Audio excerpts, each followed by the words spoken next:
I'm sure that each one of you has been introduced to archery in some way over their lifetime, whether it was through reading about cowboys and Indians, being a member of Boy Scouts, or any of today's modern films. Archery has made itself present. But the idea that you have formed in your mind about the sport might not be exactly what you're thinking. There are 3 different kinds of bows, the compound being the most common overall, especially in hunting, and the recurve and longbows, which are used in the Olympics. Archery also comes in 2 different categories, target shooting and hunting. So then all that's left to do is grab those arrows, and for you target shooters, hit the range. The theme of consumption community provides the basis for which all other themes branch from. Throughout the research team's etic interpretations of the raw data, it was clear that the feeling of community and family that comes from the sport of archery is one of, if not the main attraction for many of the participants in the sport. Many archers have developed close ties with other participants in archery. I've actually had a lot of friends that I've got into archery for years to come down to shop my equipment because of my passion for archery. Like most of the people that you'll see on Tuesday night is that. It's like having a really good girlfriend or wife or whatever. Finding someone that you can enjoy a lot of time with is really difficult. So once you find that person, you end up going and doing all kinds of cool stuff. So then once I found a good core group of people to go with, we started going to Alaska and all over the country doing stuff. So did a lot, still do a lot. So. I got started when I was 12, and my dad bought like a hunting trip to South Africa actually, and so it was archery only, and he was gonna go, and our whole family was going, and I was like, well, if you're gonna go hunting with this big package, like I want to go hunting too. So then I started learning in March that year, and went to the hunt and I killed a warhawk. So in this sense, archers rely on this apprenticeship relationship to enhance their self-concept and to form their identity. This shows that they are tapping into some of the ideas of extended self. When younger children are picking up archery with family members and role models, it is enhancing their self-concept. They are in transitional stages often when they learn about the sport, and then this allows them to seek out new activities like archery. These activities help them to shape their own self-concept, all while communicating their identity to others. This apprenticeship relationship develops further as a repeatable cycle. After archers have gone through the apprenticeship and has learned as much as they can from their mentor, they often move forward on their own. This manifests in some of the interviews as either competing on their own, hunting on their own, or seeking a new mentor or learning from a new professional coach. I usually go with like green for everything. So my bow is this really cool like green and black marble color. They don't have it very much, but you can get a lot of people. Like I have green. I usually get green fletching on my arrows. My coach put these like green emblem things on my sight, so like the knobs are green and everything now too. It's really cool. But my release is pink because that's just what they have. I just bought it at Vegas, and then so it kind of depends on your preference. A lot of people try and stick with the same colors. My quiver is pink though because I thought it was really cute when I bought it a couple years ago.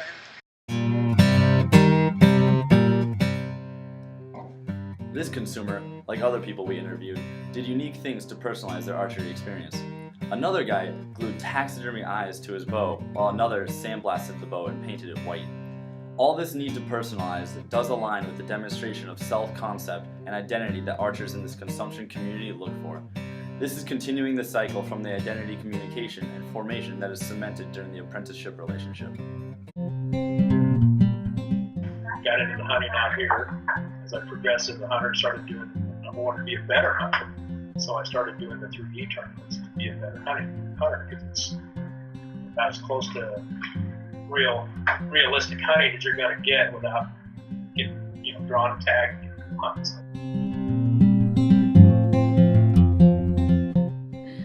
Whether shooting for competition or for hunting, the main thing that archers are concerned with is competing. It does not matter who got the biggest elk or who shot the most targets accurately. At the heart of this theme is the need for success, the need to compete, and the need to better oneself as an archer.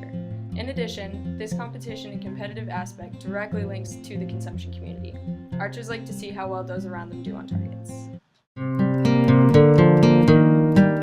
The need to compete that the duality between competition and hunting provides transcends to other parts of archery as well. Primarily, it manifests in archers' need to make and display trophies. Many archers observed had different kinds of awards and distinguishing honors to recount their successes in competitions. Some of these awards come in the form of real trophies and others as taxidermy animals.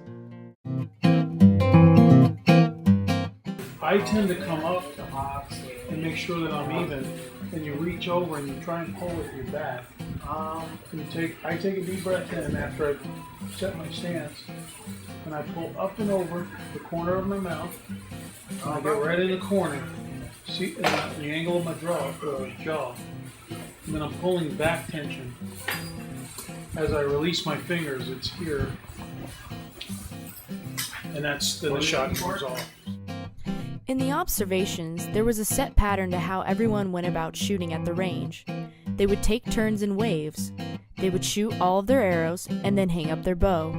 They would go down to the end of the range together and look at their scores. They all understand what the scores mean and what the etiquette is, and they all follow the rules to fit in, and of course, for safety.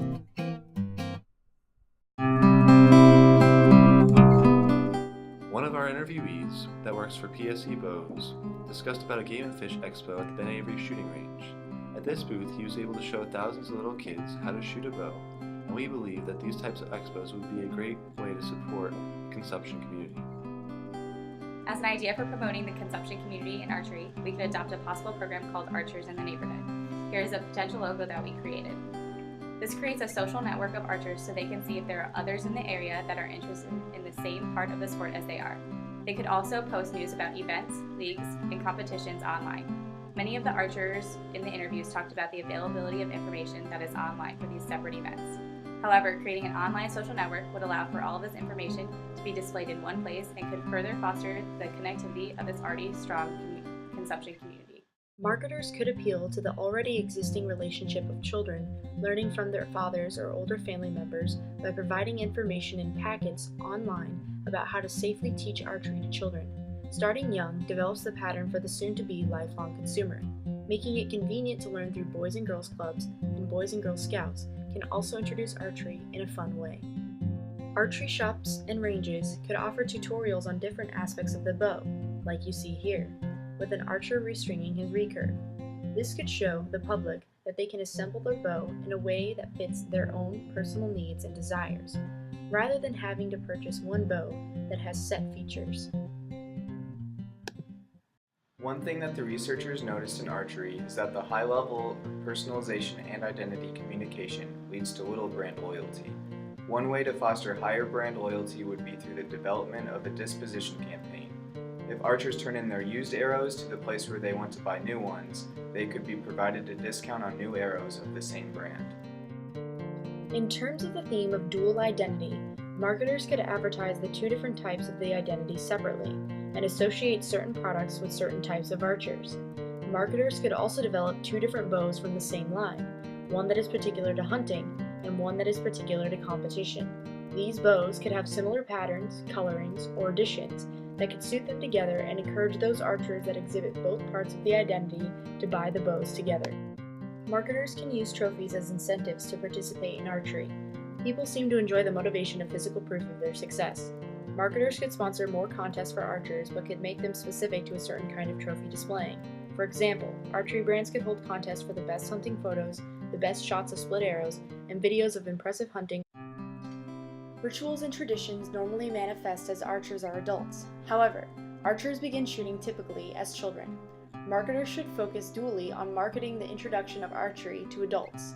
This could be successful because bringing new adults to the sport is a huge untapped. Not only is that market available, but adults have a much greater means to support this activity themselves than children do. So what really keeps archers invested in coming back to the sport is not even the thirst for competition. but even more subconsciously their connection to their strongly bonded and integrated consumption community. This community is what drives all other themes. It helps foster the apprenticeship relationship and encourages archers to do better on their own. It encourages personalization and identity communication. It helps to create the duality of hunting and competition archers. It helps interpret and provide a means for trophy making and displaying, and it allows for archers to develop their rules and rituals surrounding the sport. Marketers should look to fostering this consumption community and into providing the means for the community to thrive and grow.